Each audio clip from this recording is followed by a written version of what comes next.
Ethiopia, a country emerging from the horrors of famine and war.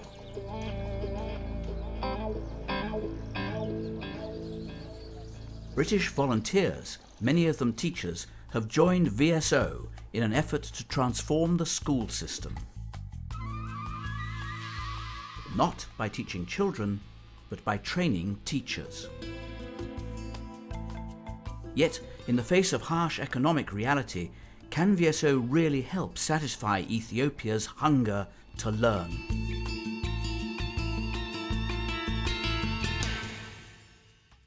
Monday morning, Addis Ababa, capital of Ethiopia.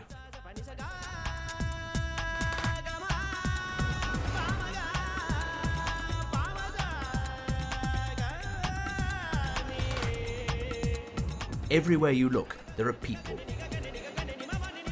Addis is one of Africa's largest cities, boasting a population of over 3 million, most of whom seem constantly on the move. As the city bustles into life, 11-year-old Abraham and his friend 12-year-old Wendwassen are on the streets, doing what they do every day before and after school: shine shoes. I have only just one brush. Me, I don't have a brown and a black brush. I have just one black brush. Abraham and Wendwassen work not only to survive, but to pay for the things they need to go to school, like paper, pens, and uniform. Look at my shoes, is broken. Look at his shoes and my shoes is broken, like that. The uniform and the trouser and the coat is 100 birr.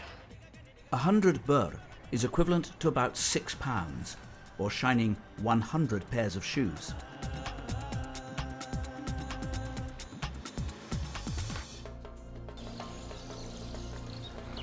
The shoeshine boys are not alone. Across Ethiopia, children can be seen everywhere. In the markets, the fields, on the streets, all working to gain access to something that children of a similar age in England take for granted: an education. We need more school. More school, more. We are big, like. You want to go to more school? Yeah. You don't have enough school? Yeah. Ethiopia is an old country going through the trauma of rebirth. Decades of war and poverty have swept away the past and left in its place a determination to build a better future. Ethiopians who once suffered famine now have a hunger to learn. We cannot do anything without education. It's obvious. Education makes the man perfect. The man or the society gets new ideas, new systems, new things from the world. We can't read without education. We can't do any electronics without education. Even it is necessary to follow the land, education is necessary. There's certainly no shortage of schools. But what kind of teaching do they offer? Ethiopian primary education starts at age 7 and lasts until 15. It's delivered in 2 cycles, marked by 2 sets of national exams. The government has pledged to provide primary school places for all by 2015. Helping the government's educational effort? VSO. For the past 5 years, this busy office in downtown Addis is the command and control centre for a national operation. Yeah, in that area, we need a volunteer to run that course.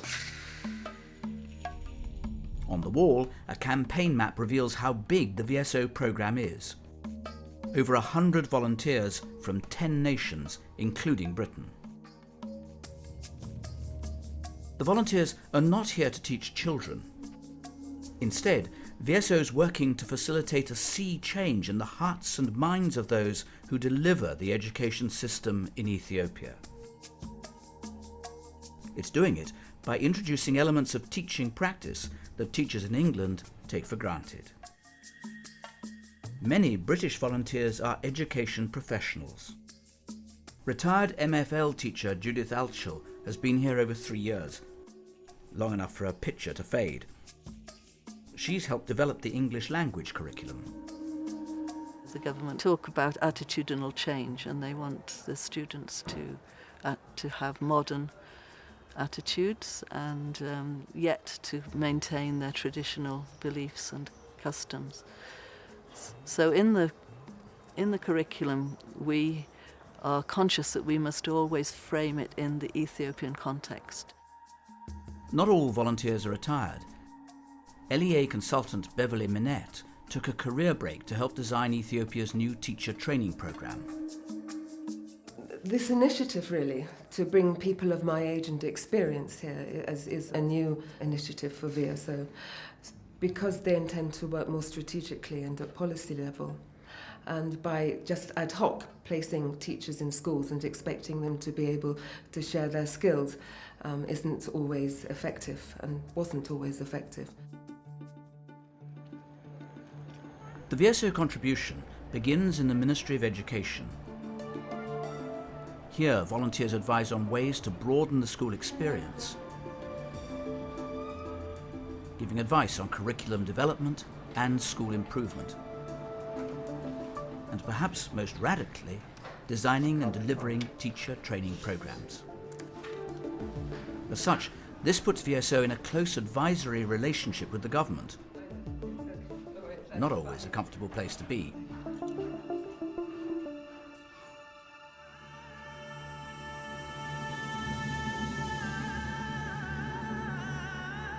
In 2005, anti-government demonstrations following a general election were brutally suppressed. The government reacted over-violently to any protesters, and volunteers witnessed on university campuses federal police entering the campuses, taking their colleagues away. From the VSO office in Addis Ababa, staff witnessed police shooting into the backs of demonstrators.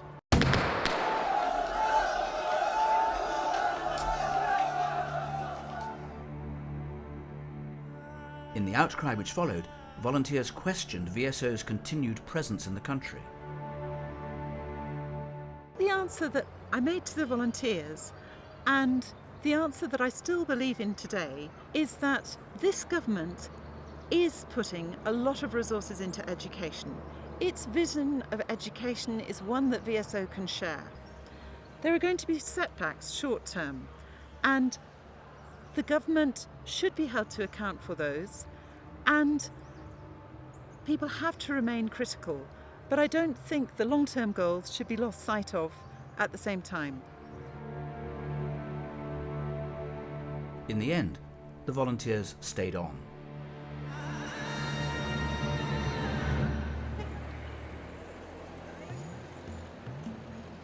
The challenge they face is enormous.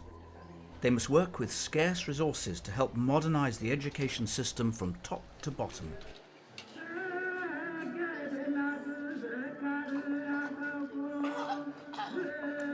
This is where education is traditionally carried out in Ethiopia, in church.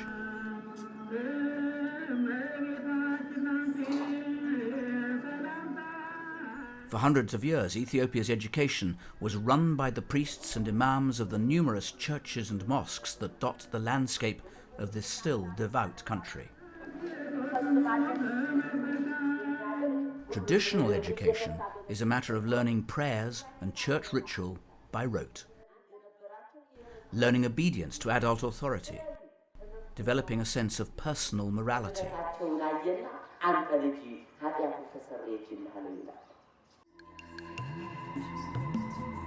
Small wonder that child-centred teaching is not an easy sell. Volunteers can sometimes meet resistance from a surprising source: the teachers themselves. Well, I think the teacher is meant to ask questions to which they know the answer, and this is the formula in the classroom. And so one of the things we're trying to bring in is this problem solving, the questioning, the opening up of the possibility that teacher might not know something that the student wants to know, and that the student is going to have to find another way of finding out the answer. For Ethiopian education, it's a revolutionary concept. Getting teachers to embrace it means returning to the classroom.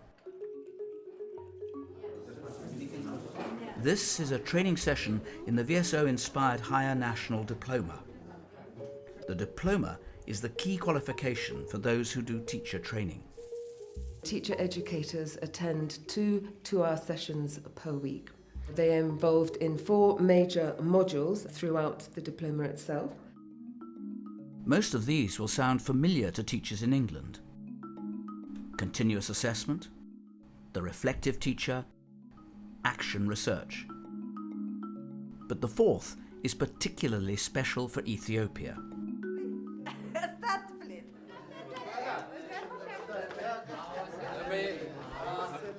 Traditional Ethiopian education is a sedentary experience. The Higher National Diploma has introduced an active learning approach that VSO volunteers hope teachers will use in their lessons.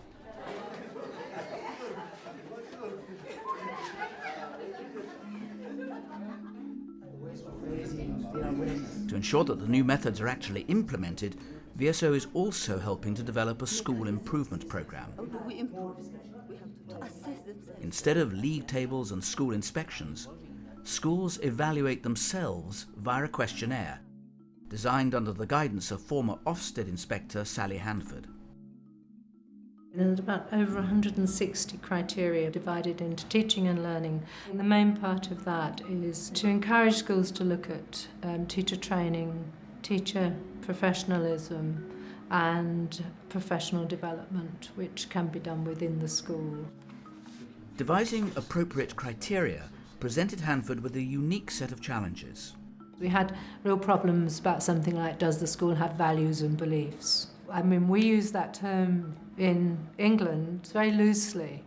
Trying to explain the difference between values and beliefs was quite difficult, and in the end we've junked beliefs and kept to values, which is got more of a moral sense to it than beliefs, which here is tied up with the religion.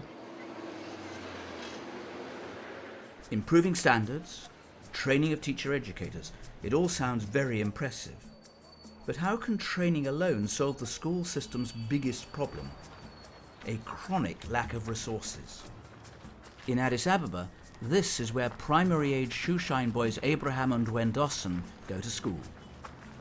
That is my classroom over there. Up there? Yeah. Okay. Okay. And how many people are at the school? In my class, Yeah. there's 42. 42 in your class? Yeah, in my class. Come on, I'll show you my class. The building is new. It's part of a massive school construction program, 2,000 primary schools built since 1996. But the classrooms have an unfinished air about them. And where do you sit in the class every time? I'll sit here. Here. When something gets damaged, it doesn't get fixed. Even the teacher's desk. Because it's broken.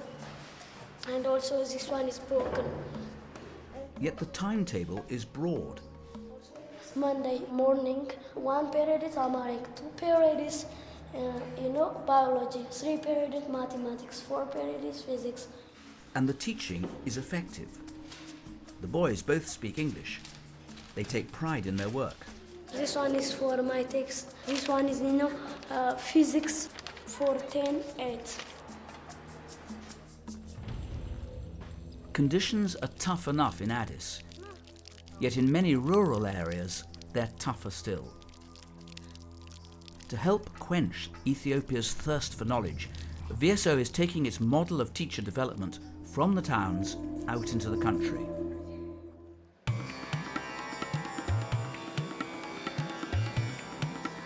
To see how VSO's teacher development program is working means moving out of Addis Ababa.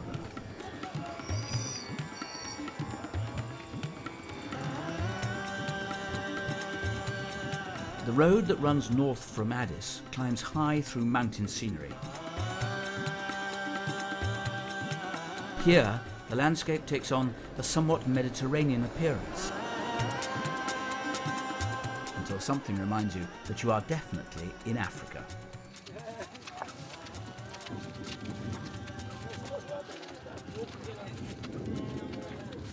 Two of the 100 or so VSO volunteers working in Ethiopia know this road all too well. Jill Bradley is a retired primary head. Her colleague, Orla McCarthy, is a young primary teacher on sabbatical.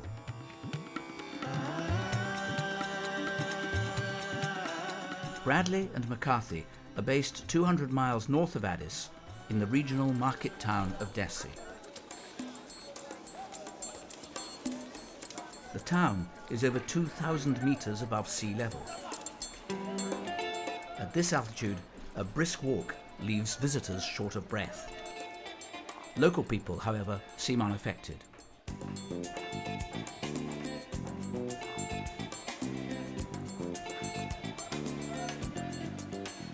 The streets are busy enough, but the activity is deceptive. Dessie is the poorest town in Ethiopia, which means it's one of the very poorest in all Africa. As Bradley and McCarthy have found, poverty impacts directly on education in a number of ways. The first is enrolment. There are a lot of problems for children in Ethiopia coming to school. They have to travel like huge distances to school on foot, and for the girls, they're needed in the home.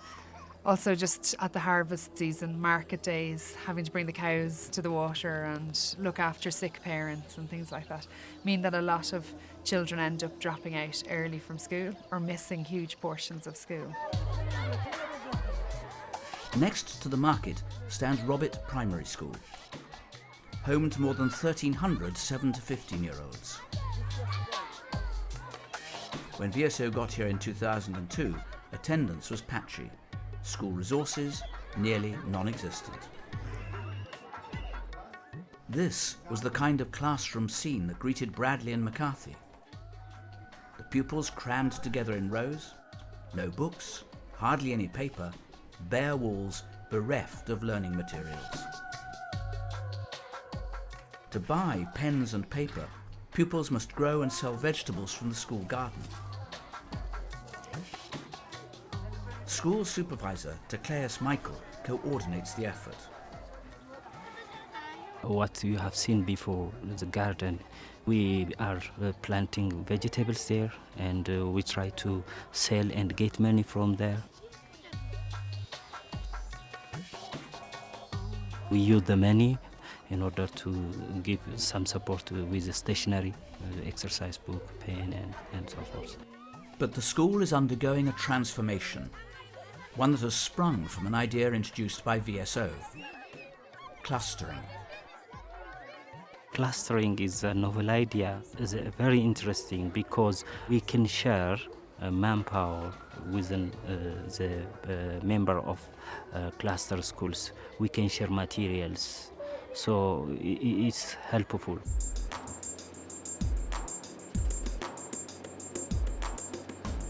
Where once volunteers had to travel from school to supervise training and teacher development, teachers now come to them at Dessie's College of Teacher Education. The cluster system is based on the hub scheme used in some English schools to share sports facilities. Schools are put together in a group, so there might be 4 or 5 schools together in a group, and they shouldn't be too far away from each other, the schools. And then they choose one school that is kind of central to the other schools, and they make that the cluster resource centre, or the central school, where the training will take place and the meetings take place. But in Ethiopia, clustering works at a much more intimate level. In England, the clusters tend to be bigger. They'll tend to be the whole town or, and the surrounding area, so that it is quite a large number of schools being involved. And they don't really share their facilities so much. They might share the swimming pool if they've got one, but they're not sharing such small things as a computer or something like that.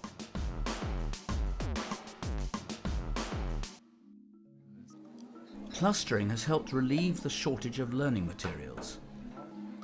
schools are sharing their sources of supply and channeling them into a media bank at Dessie's cluster's designated centre, Robert School.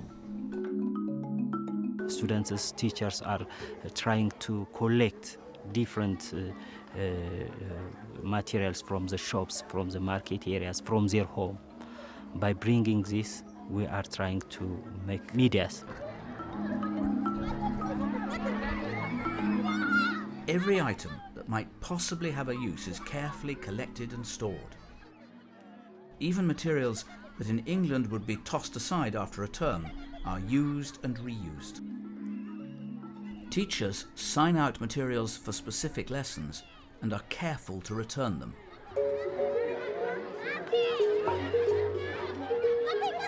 After setting up the cluster, classrooms began to change in appearance.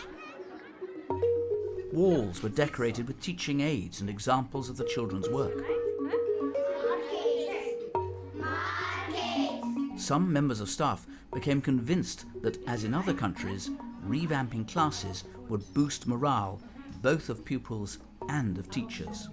If we have an active classroom, then we have an active teacher there, and at the same time we have an active students here. But given the range of challenges facing the school, not everyone agreed. If there is a new thing, always there is a resistance. So teachers are not interested to decorate. They are looking as a decoration, you see.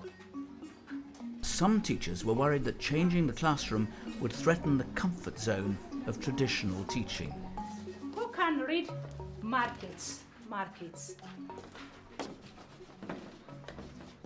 The attitude of the teachers was a big challenge to us because they want to deliver only lecture method.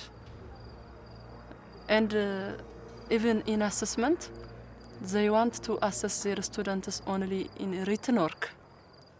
So began a lengthy process involving VSO volunteers practicing a bit of active learning on the teachers themselves. The volunteers are organizing a model class in Dessie Teacher Training College. We first see the model classroom there, and we get training from the VSO volunteers and the college as well. He was bitten by an insect. Experience in the model class had a drip effect on staff in cluster schools. There are different materials there, different media there, so they can touch, look, see, discuss. Other teachers are observing this, so they will transfer the idea to the other classes. Decorating classroom walls with learning media may seem like a small step, but such small steps can become giant leaps for education in Ethiopia. Teachers are coming back to say that when they make the changes in their classrooms, they are seeing a better attendance rate and they are seeing less students being absent and more students staying on longer in school. Good afternoon, everybody. Good afternoon, teacher. Excellent English. Well done. The cluster is now being enlarged to include the local kindergartens.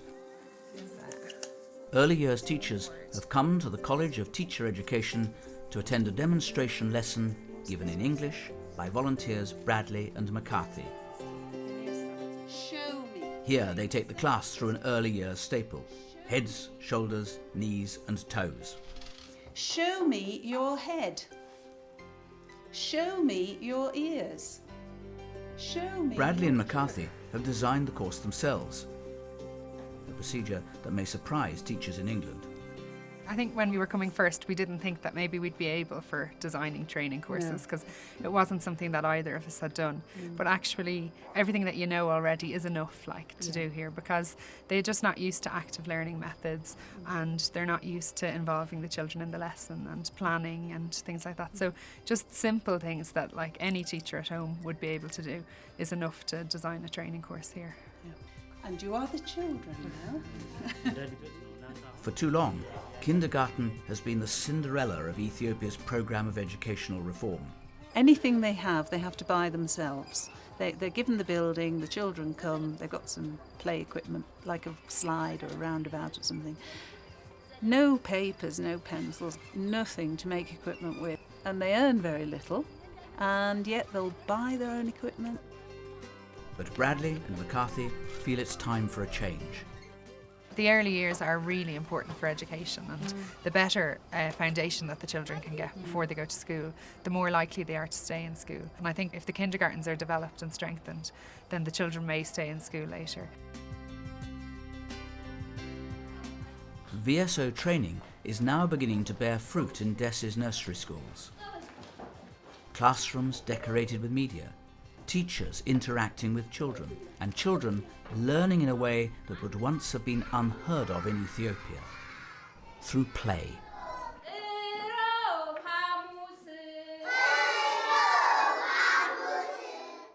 If active learning can instill a love of learning in the early years, these children may have a future that their parents and grandparents could hardly have dreamt of.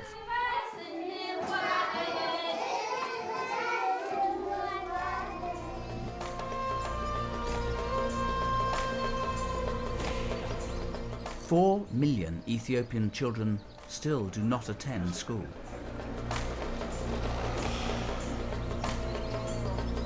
By focusing on teacher training as a key means of improving standards of teaching and learning, VSO is beginning to make a difference.